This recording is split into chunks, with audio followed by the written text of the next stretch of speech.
अच्छा, इसका मुझे मिला हुआ है और मुझे बोला गया है standard enthalpy of formation of ammonia का एंथैल्पी निकालो। सबसे पहले तो हम standard enthalpy of formation of ammonia निकालते हैं। स्टैंडर्ड एंथैल्पी ऑफ फॉर्मेशन मैंने क्या कहा था, 1 मोल बनेगा एलिमेंट से बनेगा। तो हमें क्या बनाना है, एमोनिया बनाना है, 1 मोल बनाना है। और कहाँ से बनेगा, एलिमेंट से बनेगा। इसमें कौन कौन से एलिमेंट है, नाइट्रोजन है एंड हाइड्रोजन है ना। इसमें 2 एलिमेंट है। एमोनिया तो बाकी बहुत तरीके से बनेगा, बट उसको थोड़ी एंथैल्पी ऑफ फॉर्मेशन कहेंगे, नहीं। एंथैल्पी ऑफ फॉर्मेशन मतलब एलिमेंट से बनेगा। कौन कौन से एलिमेंट, हाइड्रोजन, हाइड्रोजन से बनेगा ये। अच्छा, अब इसमें करना क्या है, ये भी गैस, पेड़ भी लिखना पड़ेगा, गैस भी देना पड़ेगा आपको, और ये भी गैस है। बट रिएक्शन थोड़ा कंप्लीट नहीं है, बैलेंस नहीं है। बैलेंस करने के लिए मुझे क्या करना पड़ेगा, नाइट्रोजन यहाँ पे 1 है और यहाँ पे 2 है, तो मुझे हाफ करना पड़ेगा। क्लियर है ना, इसको मुझे हाफ करना पड़ेगा। और हाइड्रोजन 3 है बट मेरे पास 2 है, तो हाइड्रोजन 3/2 करनी पड़ेगी। क्लियर है। हाँ, अब हाँ बिच्छू, ये अर्पित कर रहा है तो भी कोई बात नहीं, कोई बात नहीं। दो मैम रब फिर मत रहने करना दो अभी। मैम, फिर रहने दो, ठीक ठीक है, रहने देते हैं, ठीक है, रहने देते हैं। वो मेरा बीच में ना मैम नेटवर्क चला गया था, तो इसलिए मैं लेट हो गई फिर ज्वाइन करने के लिए। हाँ कोई बात नहीं, कोई बात नहीं। तो समझ में आ गया अर्पित कैसे हो रहा है, देखिए। समझ नहीं आया मैम, एक बार ही समझा दो। अच्छा ठीक है, एक काम करते हैं, ये मैं रब कर लेती हूँ, इसका तो कोई काम है नहीं। इसके हमने न्यूमेरिकल तो कर भी लिए है ना, इसको छोड़। एंथैल्पी ऑफ फॉर्मेशन, जैसे मैं आपको बना के दिखाती हूँ। एंथैल्पी ऑफ फॉर्मेशन का मतलब होता है, मान लो मैं एंथैल्पी ऑफ फॉर्मेशन किसका बनाऊंगी, एमोनिया। एमोनिया मतलब मुझे एमोनिया बनाना है। एंथैल्पी ऑफ फॉर्मेशन का मतलब होता है मैं 1 मोल एमोनिया बनाऊंगी। 2 मोल होगा तो फिर वो एंथैल्पी ऑफ फॉर्मेशन नहीं होगा, मुझे 1 मोल एमोनिया बनाना है। कहाँ से बनाना है, एलिमेंट से बनाना है। फॉर एग्जाम्पल मुझे एमोनिया बनाना है, कितने मोल, तभी तो एंथैल्पी ऑफ फॉर्मेशन होगा। तो 1 मोल बनाते हैं, चलो 1 मोल एमोनिया बनाते हैं। एमोनिया गैस के फॉर्म में रहता है, कहाँ से बनता है, एमोनिया गैस से बनेगा, आई मीन सॉरी एलिमेंट से बनेगा। तो एमोनिया के अंदर कौन कौन से एलिमेंट आपको दिख रहे हैं, एलिमेंट दिख रहे हैं, नाइट्रोजन एंड हाइड्रोजन। तो नाइट्रोजन का नेचुरल स्टेट N2 होता है और हाइड्रोजन का नेचुरल स्टेट क्या होता है, H2। ये तो पता है ना, हाइड्रोजन H2 गैस के फॉर्म में एग्जिस्ट करता है और नाइट्रोजन N2 गैस के फॉर्म में एग्जिस्ट करता है। तो मुझे उसके लिखना है एलिमेंट्री फॉर्म में, स्टैंडर्ड स्टेट में लिखना है। तो क्या हो जाएगा, N2 गैस मैंने ले लिया और H2 गैस मैंने ले लिया। अब क्या करना है, मुझे बैलेंस करनी है। ये बैलेंस तो है नहीं ना, यहाँ पे तो नाइट्रोजन 1 है, यहाँ पे 2 हो गया। तो बैलेंस कैसे करेंगे, यहाँ पे लिखेंगे हाफ, तो ये बैलेंस हो जाएगा। 1 आ जाएगा, 1 आ जाएगा, तुम्हें देख लो। यस मैम आ जाएगा। हाँ, दो नाइट्रोजन है, नाइट्रोजन 2 है बट मैंने हाफ कर दिया, कट गया, 1 हो गया, 1 है यहाँ पे। हाइड्रोजन कितना है, 3 है, यहाँ पे 2 है। क्या करना पड़ेगा, 3/2 मल्टीप्लाई कर दो, यू विल गेट 2 2 कट हो जाएगा, नीचे का 2 और ये वाला 2 कट हो जाएगा, बाकी बचा 3। इस तरीके से मैं बैलेंस कर सकती हूँ। अब ये जो मैंने यहाँ पे रिएक्शन लिखी ना, ये 1 मोल बन रहा है, साथ में एलिमेंट से भी बन रहा है। So this is the enthalpy of formation standard. Clear है, इस तरीके से एंथैल्पी बनाते हैं। चलो मैं आपको और एक एग्जांपल देती हूँ। जैसे कि मुझे एंथैल्पी ऑफ वाटर मॉलिक्यूल बनाने हैं, मुझे वाटर मॉलिक्यूल का प्रोडक्शन करने हैं। तो वाटर मॉलिक्यूल नहीं लेते हैं हम, चलो एक काम करते हैं, मुझे CaCO3 बनाने हैं। बेसिकली जो थोड़ा कॉमन एग्जांपल दिया जाता है, वैसे तो और बहुत सारे एग्जांपल आप बना सकते हो। बनाना है, कैल्शियम कार्बोनेट बनाना है। अब मैं कैल्शियम कार्बोनेट को ऐसे बनाऊंगी, CaO plus CO2, CaO solid plus CO2 gas will give me CaO solid. Clear ना, CaO solid plus CO2 gas will give me CaO solid, sorry CaCO3 solid। अच्छा, कितना मोल बन रहा है, 1 मोल बन रहा है। कल ये मैंने आपको इशारा करवाया था, 1 मोल बन रहा है। तो आप एंथैल्पी ऑफ फॉर्मेशन किसे कहते हैं? एक मोल बनेगा और एलिमेंट से बनेगा तो एंथैल्पी है। ये तो अच्छा यहाँ कंपाउंड पे है। एक बस ये तो वन मोल बन रहा है, बट ये कंपाउंड से बन रहा है। ऑलरेडी कुछ ये कंपाउंड है, उसके मिक्सचर से, उसके रिएक्शन से फिर ये बन रहा है, ये एलिमेंट नहीं है। सो ये हम एंथैल्पी ऑफ फॉर्मेशन नहीं कहेंगे। तो एंथैल्पी ऑफ फॉर्मेशन कैसे निकालेंगे इसका? आपको दे देंगे किसी का भी रिएक्शन लिखो एंथैल्पी ऑफ फॉर्मेशन के लिए। क्या करना है? एंथैल्पी क्या करना है? सिंपली आप राइट हैंड साइड में पहले CaCO3 लिख दो। ये सॉलिड मार्बल है, सॉलिड फॉर्म में होता है, लिख दिया। अब इसको एरो दे दो। अच्छा, अब इसके जो एलिमेंट्स है उसको पहले लिख दो। कौन कौन से एलिमेंट इसके अंदर है? कैल्शियम है, ठीक है, कैल्शियम। और कैल्शियम हमेशा मोनो एटॉमिक रहता है, Ca2 कभी मत लिखना। कैल्शियम मेटल, कोई भी मेटल है, sodium, magnesium, beryllium, calcium, aluminium, उसको सिंगल लेते हैं। ये उसका नेचुरल स्टेट, स्टैंडर्ड स्टेट है इसका। तो कैल्शियम एलिमेंट है, इसमें कौन कौन से एलिमेंट है? कैल्शियम है, कार्बन है, ऑक्सीजन है, तीन तो है, कैल्शियम, कार्बन, ऑक्सीजन। तीनों के स्टैंडर्ड स्टेट्स पे यहाँ पे लिखना है आपको। कैल्शियम कैसे लिखते हैं? सिंपली कैल्शियम आ जाए, सॉलिड। कार्बन का नेचुरल स्टेट क्या है? Simply carbon. कार्बन को भी C2 को भी थोड़ी लिखते हैं, कार्बन को कार्बन लिखते हैं, ग्राफाइट लिखते हैं, या फिर ग्राफाइट भी लिख सकते हो, ग्राफाइट भी हो सकता है। यहाँ पे कार्बन को कार्बन या फिर लिखेंगे तभी कार्बन अंडरस्टूड है। तो कार्बन एलिमेंट्री है, कार्बन को मैंने लिख दिया। अब आप मुझे बताओ, ओ ये ऑक्सीजन का एलिमेंट्री फॉर्म क्या है? O2 है। O2 है, हमने यहाँ पे भी बनाया है। सॉरी, यहाँ पे भी O2 है। कहाँ पे O2 था, वो चला गया क्या? आपको पता है ऑक्सीजन को वाटर मॉलिक्यूल बनाते हो तो oxygen elementary form oxygen O2 होता है, सिंपली। बस बस आपको क्या करना है, और ऑक्सीजन हमेशा गैस होता है, स्टेट्स को भी लिखना है आपको साथ में। कार्बन हमेशा सॉलिड, कैल्शियम, मैग्नीशियम, जो भी मेटल है, सोडियम, ये सारे सॉलिड में जाएंगे। बाकी नाइट्रोजन, ऑक्सीजन, हाइड्रोजन, ये सब जितने भी हैं ये सारे गैसेस के फॉर्म में जाएंगे। आपको स्टैंडर्ड अब क्या अब काम क्या है? आपको बैलेंस करना है। बैलेंस हुआ नहीं अभी। कैल्शियम बैलेंस हो गया, ठीक है। कार्बन भी बैलेंस हो गया, ठीक है। ऑक्सीजन बैलेंस नहीं हुआ, क्या करेंगे? 3 डाल देंगे। 3/2 करेंगे। खाली 3 करेंगे तो फिर 6 हो जाएगा ना, यहाँ पे 2 है ना। खाली अगर आप 3 डालोगे यहाँ पे तो कितना हो जाएगा? 3 2 6 हो जाएगा। ये तो 3 है ना, तो क्या करेंगे? 3/2 कर देंगे। मुझे 3 चाहिए ना, 3/2 करेंगे तो नीचे का 2 और वाला 2 कट हो जाएगा, बाकी बचेगा 3। क्लियर है? Yes ma'am. अच्छा, अब ये हो गया कैल्शियम कार्बोनेट का फॉर्मेशन वाला इक्वेशन। इस तरीके से हम फॉर्मेशन, एक मोल होना चाहिए और एलिमेंट से बनेगा, ध्यान रहे, तब उसे हम कहेंगे एंथैल्पी ऑफ फॉर्मेशन। ये डन है, हो गया है। This is my yes ma'am, कर दो एंथैल्पी रब। ऑफ, कर देते हैं।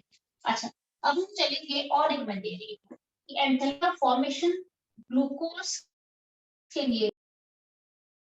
इसका एंथैल्पी ऑफ फॉर्मेशन का रिएक्शन लिखो।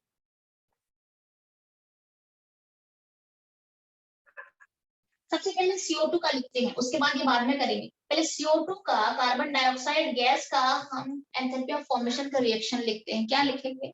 Enthalpy of formation of reaction क्या लिखेंगे? C+O2। सिंपल है, वेरी। C+O2, कार्बन का भी स्टेट नॉर्मल आ गया, carbon solid, plus O2 gas, ये भी एलिमेंट्री है। और अब ये आ जाएगा CO2 गैस। डन है। अच्छा, ये हो गया है। अब हम चलते हैं, आपको बोला जाएगा, बाकी बहुत कुछ आपको पूछ सकते हैं, एंथैल्पी बस जान लेते हैं कि कैसे निकालना है।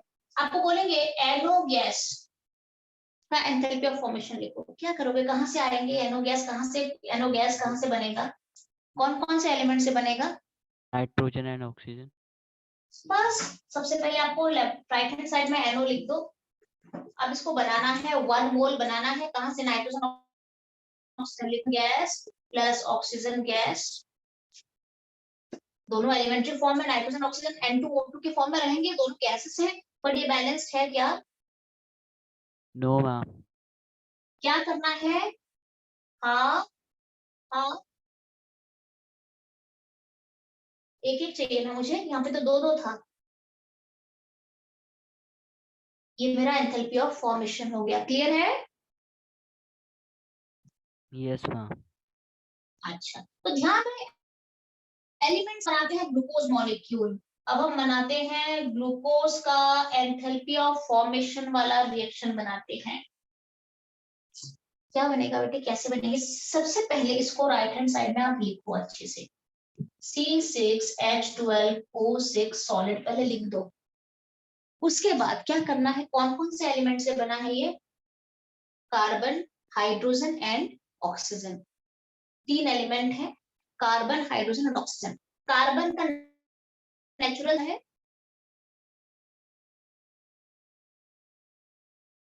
कार्बन का नेचुरल स्टेट क्या होता है? सी होता है। बस सी सॉलिड प्लस।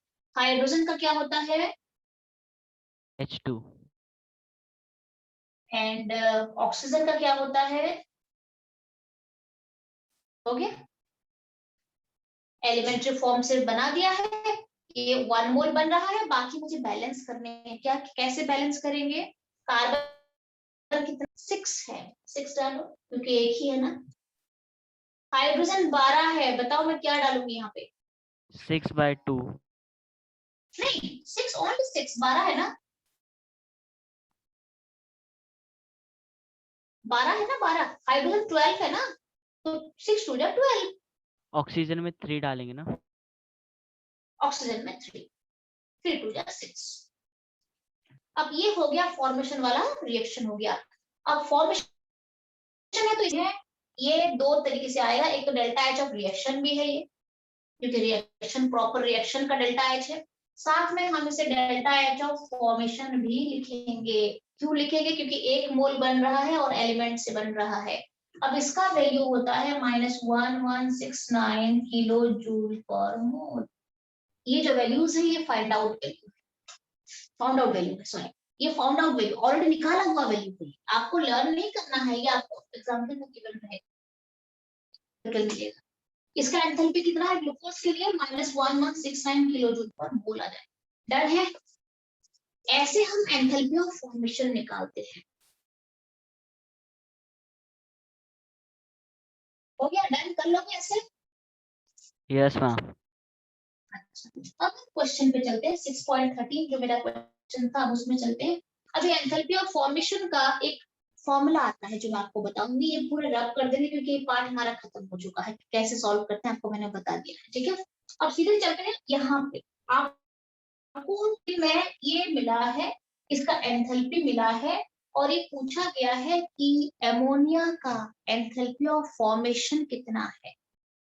बस एमोनिया का एंथैल्पी ऑफ फॉर्मेशन बोल दिया गया, इसका मतलब मुझे 1 मोल बनाना है।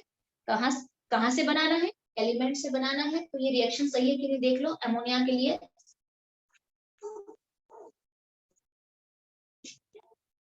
यस मैम सही है। ठीक है, अच्छा, अब यहाँ पे क्या पूछा गया है?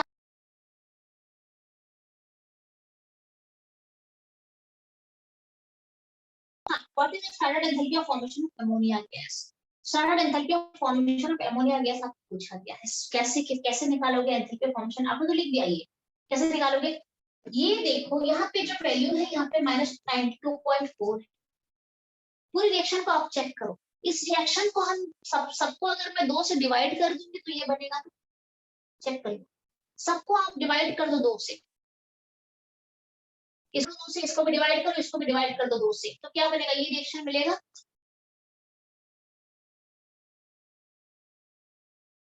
मिलेगा नहीं? इसको 2 से डिवाइड करो, हाँ, इसको 2 से डिवाइड करो, इसको भी 2 से डिवाइड करो, ये नहीं बनेगा? यस मैम बनेगा। बनेगा। तो जब कोई भी रिएक्शन के हर एक रिएक्टेंट और प्रोडक्ट को हम किसी से मल्टीप्लाई या डिवाइड करते हैं, तो डेल्टा एच भी उसी से मल्टीप्लाई या डिवाइड हो जाता है। अब फॉर्मेशन कैसे मिलना है? सबको मैंने यहाँ पे 2 से डिवाइड करा है, तो इसको भी 2 से डिवाइड कर देंगे ना। तो क्या बन जाएगा ये -46 किलो जूल पर मोल हो जाएगा। इसको मैंने डिवाइड कर दिया 2 से, तो ये आ गया इतना। आप आंसर लिख सकते हो, yes this is the answer. Clear है? ये क्वेश्चन आपको दे सकते हैं। और मैं आपको थोड़ा बता देती हूँ, एक है न्यूमेरिकल वो कर लेते हैं, उसके बाद हम चलेंगे। जैसे कि मान लो आपको मिला है N2 gas plus 3H2 gas will give me 2 NH3 gas. देखो स्कूल में जब थोड़ा लैंग्वेज डिफरेंट रहेगा, आपको समझना है। ये आपको मिला है और यहाँ पे मैंने लिख दिया है यहाँ पे -92 किलो जूल पर मोल। इस रिएक्शन के लिए मैंने लिखा है, ठीक है। अब मैं क्या लिखूंगी इसके लिए, मुझे बताओ। ammonia gas gives me half N2 gas plus 3/2 H2 gas। इसका डेल्टा H मुझे बताओ कैसे निकालूं। ऊपर मैम का मिला है आपको, हाँ बोलो। 46.2 हो जाएगा पॉजिटिव का। क्या क्या? 46.2 हो जाएगा ना पॉजिटिव का। हाँ बहुत अच्छा है। सबसे पहले मैंने इस रिएक्शन को क्या करा है, उल्टा कर दिया, रिवर्स कर दिया। देख लो इसको मैंने यहाँ पे ले आई हूँ मैं। तो ये पहले रिवर्स करने के लिए मेरा साइन चेंज हो जाएगा। सबसे पहले साइन चेंज कर दूंगी। उसके बाद खाली रिवर्स नहीं करा है, आधा भी कर दिया है। 2 था, यहाँ पे मैंने 1 अमोनिया ले लिया, यहाँ पे 2 अमोनिया था, तो मैंने रिवर्स भी कर दिया और हाफ भी हो जाएगा। साइन चेंज होने के साथ साथ 92/2 हो जाएगा। साइन चेंज कर लेना है आपको यहाँ पे। क्लियर है? तो इस तरीके से क्वेश्चन 46 आपको ही दे होगा, सकते 0.4 में एनसीईआरटी के हिसाब से भूल गया। हैं। हाँ बस एनसीईआरटी वो में आ कुछ दिया जाएगा। था ना हाँ तो। हाँ हाँ, ये आ जाएगा। ठीक है, ये आप डिवाइड कर लेना, जो भी मिला है आप उसको डिवाइड करके कर सकते हो।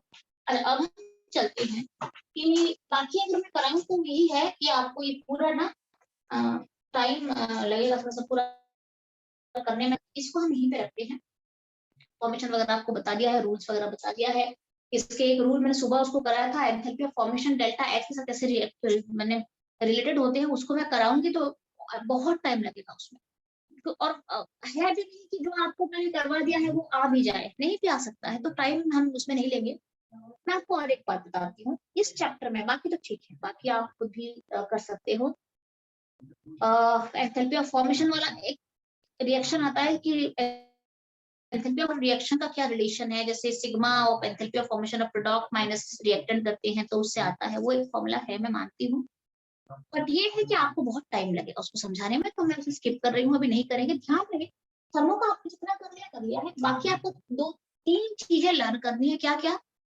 First law, second law, third law. याद है first law, second law, third law पढ़ा है कि नहीं पढ़ा है बोलो? थर्मोडायनेमिक्स का नहीं तो मैं करवा दूँ।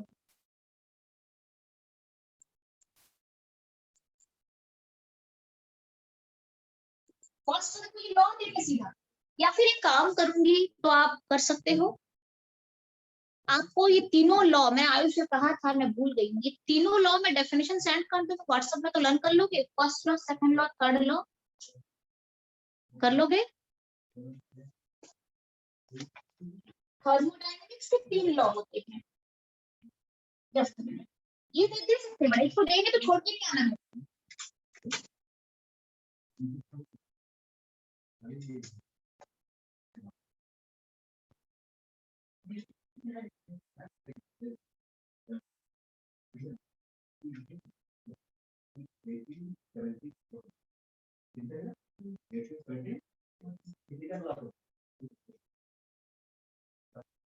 थर्मोडायनेमिक्स के फर्स्ट लॉ होता है, सेकंड लॉ होता है और थर्ड लॉ होता है। ये इसमें से आपको पूछ सकते हैं कि हाँ state and explain first law, second law and third law. ये खाली आपको डेफिनेशन भर लिख के आना है। तो थोड़ा सा मैं आपको ये बता देती हूँ, ये हो जाएगा अभी, अभी क्या हो जाएगा।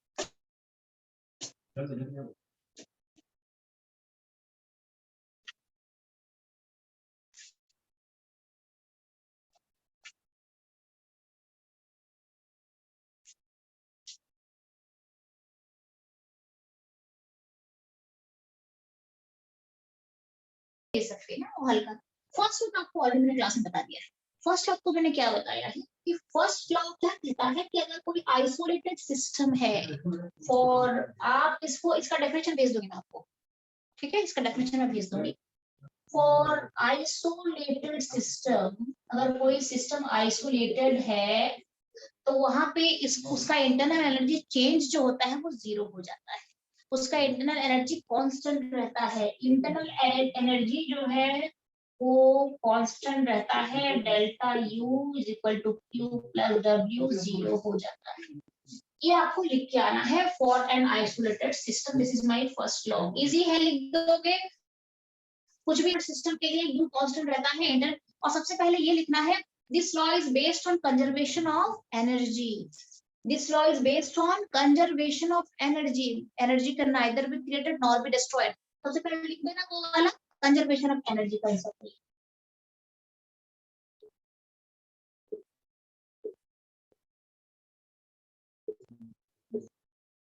ठीक है, और ये क्या कहता है, कोई भी आइसोलेटेड सिस्टम के लिए इंटरनल एनर्जी जो है वो कांस्टेंट होता है। बाहर से हीट बाहर हीट जानी नहीं है तो यहाँ पे कांस्टेंट हो जाता है, डेल्टा यू जो है वो क्यू प्लस डब्ल्यू 0 हो जाता है। इजी टू लर्न है, फर्स्ट लॉ कर लो गया। सेकेंड लॉ क्या होता है, सेकेंड लॉ पढ़ाने से पहले सेकेंड और थर्ड लॉ से थोड़ा सा एक टर्म जुड़ा है, एंट्रोपी जुड़ा है। एंट्रोपी क्या होता है, एंट्रोपी को हम कहते हैं एस।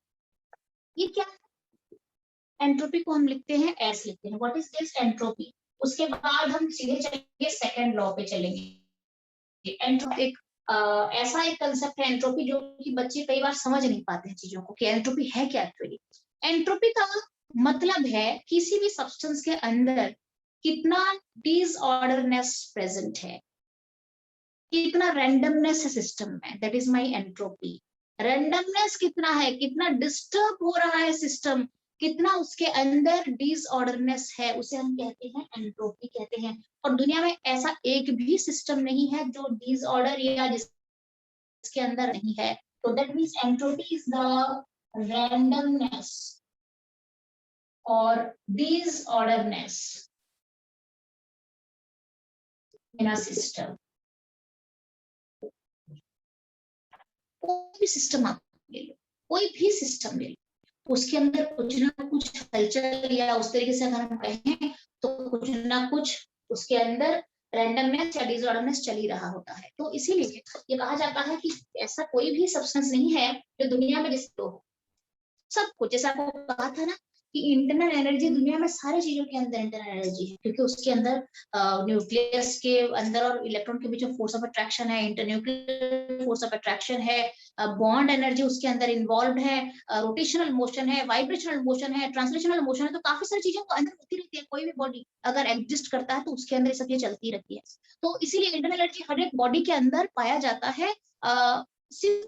एंट्रोपी एक ऐसा कंसेप्ट है जो कि हर एक बॉडी होती है। जैसे अगर मैं टेम्परेचर बढ़ाती हूँ तो एंट्रोपी और बढ़ जाती है, क्योंकि क्या होता है, टेम्परेचर बढ़ाओगे तो पार्टिकल के बीच रैंडमनेस और बढ़ जाएगा, ऑटोमेटिक एंट्रोपी भी बढ़ जाएगी।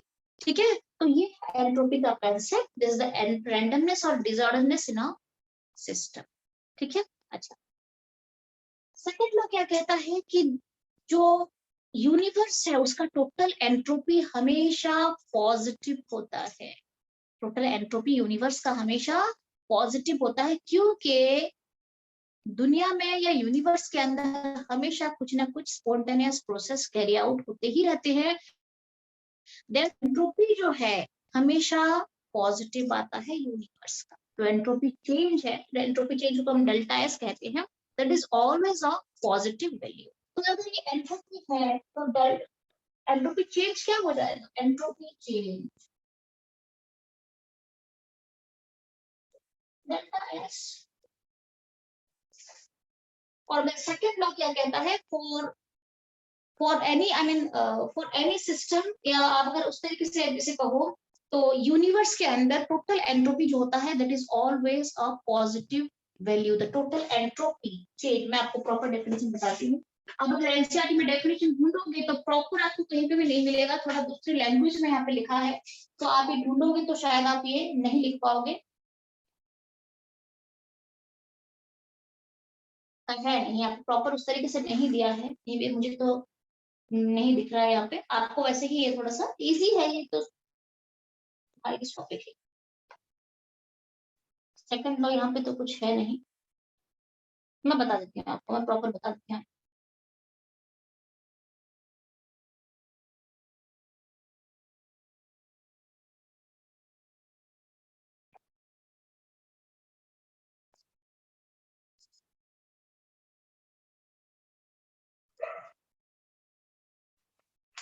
इसमें आपको ये बड़ा मुश्किल है, यहाँ पे एनसीईआरटी के अंदर ढूंढना मुश्किल है इसको। ये ऐसे ही ना, इसको या अगर आपको पूरा प्रॉपर भी लिखना है तो आपको मैंने थर्मो पे नोट्स नहीं दिए ना, दिया नहीं है, नोट्स नहीं दिया है अभी तक, अगर दे देती तो शायद अच्छा होता, बट नहीं हो, चलो कोई बात नहीं। एंट्रोपी अगर इसका लेते हैं ना,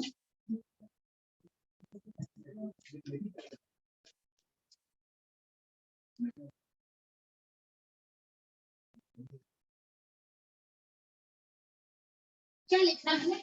this law states that the total entropy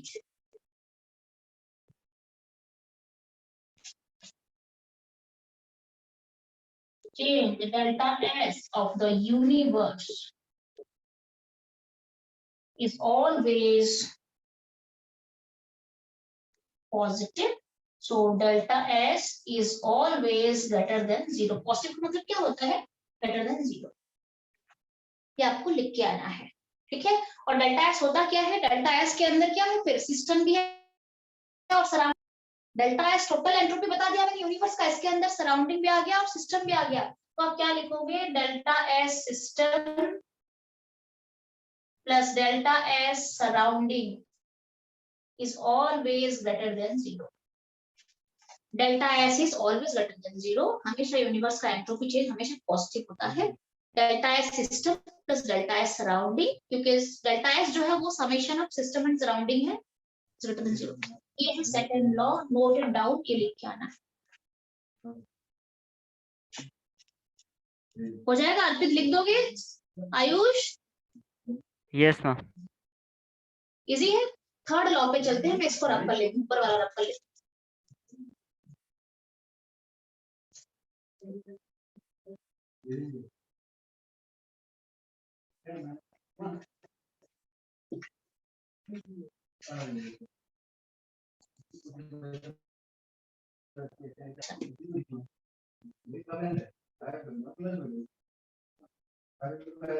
third law क्या होता है? सिंपल है, बहुत सिंपल है थर्ड लॉ। क्या है third law?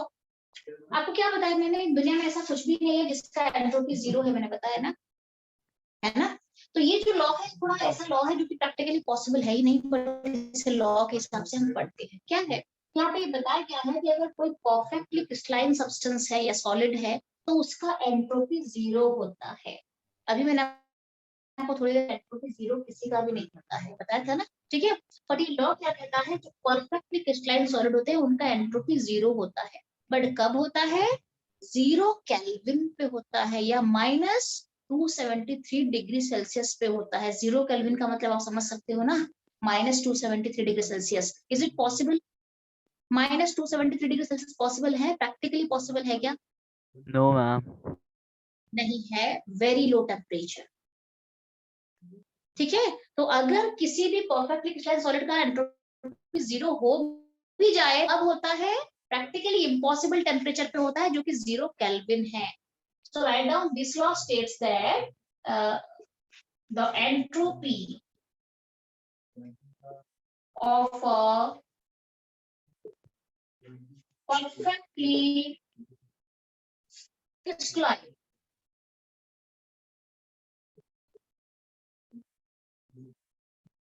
substance is 0 at absolute 0 temperature, that is 0 Kelvin. ये लॉ आपको लिख के आना है बस। एंट्रोपी कब 0 होता है? कब 0 होता है? जो 0 टेम्परेचर पे होता है, दैट इज 0 केल्विन पे होता है, जो कि प्रैक्टिकली पॉसिबल नहीं है। इतना कम टेम्परेचर हो अर्थ में पॉसिबल है ही नहीं, इतना कम टेम्परेचर। तो इस टेम्परेचर पे अगर हम पहुंचेंगे जहां पे आपको पता है हर एक गैस की वॉल्यूम ना के बराबर हो जाता है,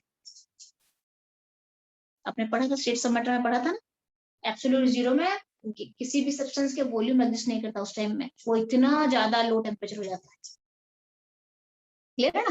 तो यहाँ पे आप नोट डाउन कर सकते हो। लगभग आपको सब कुछ मैंने इसका पढ़ा दिया है, और बाकी थोड़ा सा जो बचता है गिव्स फ्री एनर्जी और उसका रिलेशन है, तो उसके ऊपर भी आपको न्यूमेरिकल मैंने इक्विलिब्रियम में कराया था ना।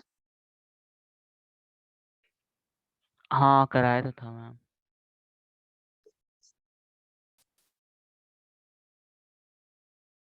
और ये 3 लॉ तो लिख के एटलीस्ट 3 लॉ पता हो जाना चाहिए ना, 3 लॉ आपको पता हो जाना चाहिए।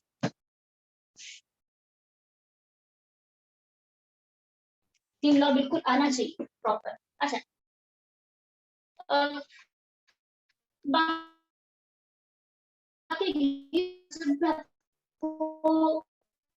हाँ, ये आपको गिव्स फ्री एनर्जी ना थोड़ा सा बता, अभी तो सारा हमने कर ही लिया, क्योंकि मैं ये नहीं चाहती हूँ कि छोटा सा क्वेश्चन आ जाए छोड़ दो। गिव्स फ्री एनर्जी क्या होता है? Delta G. ये कैसे रिलेटेड होता है? Delta G reaction, delta H reaction जो है जिसे आप एंथैल्पी चेंज कहते हो, minus T into delta S reaction, ये एंट्रोपी। अभी आपको मैंने एंट्रोपी पढ़ाया ना, एंट्रोपी डेल्टा एस एंट्रोपी, ध्यान रहे। और डेल्टा एच एंथैल्पी चेंज है, ये एंट्रोपी चेंज है, ये टेम्परेचर इन केल्विन है, और ये गिव्स फ्री एनर्जी है। तो इसके रिलेशन को लेके भी ध्यान रहे, किसी भी सिस्टम को स्पॉन्टेनियस होने के लिए डेल्टा जी को क्या होना पड़ता है? और स्पॉन्टेनियस, इसके ऊपर भी क्वेश्चन देते हैं। Spontaneous delta G must be negative, ध्यान रहे। अगर स्पॉन्टेनियस रिएक्शन होना है तो डेल्टा जी को नेगेटिव होना पड़ता है, नेगेटिव वैल्यू होगा तो रिएक्शन ऑटोमेटिकली आगे बढ़ेगा, स्पॉन्टेनियस बनेगा। ठीक है, आपको दे सकते हैं क्वेश्चन दे सकते हैं।